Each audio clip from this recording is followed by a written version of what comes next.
Hi, my wife here, si Chris, and I'm Lowell. Thank you, Sir Eric, no?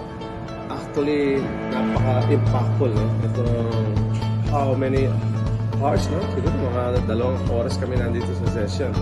And grabe yung nakita ko, no? Dati, ang mindset ko, okay na ako, masaya na ako sa Bulacan. Pero dumating yung time na parang na-reach na namin yung wall o yung ceiling, no? Kala namin ang ganda na lang. Pero thank you, Sir Eric, no? Session natin ngayon, nakita namin, no? Ang laki pa pala ng pie. And that is the international market, the global market. Pwede pala. So, yun, na-share na ni Sir Eric, no? Yung experience niya since 2006, no? Sa palaan nagbukas ng real estate international marketing dito sa Pilipinas. So, yan, no? In every step of the way, yan, pinag-usapan namin. So, grabe, no? Sulit na sulit yung pag-upo namin dito. Parang hindi ko nga daramdaman yung oras. Actually, gusto pa, no? Although, siyempre, yung capacity din, saka yung time.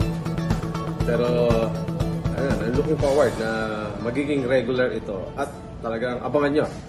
No? Abangan nyo kami sa mga iba't ibang lugar. Kasama si Eric Malalo.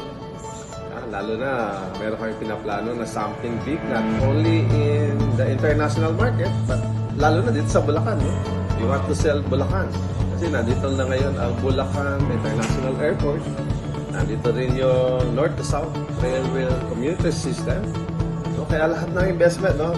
Papunta ng Bulacan. Kaya abangan nyo ang Bulacan, dadali namin to every part of the world.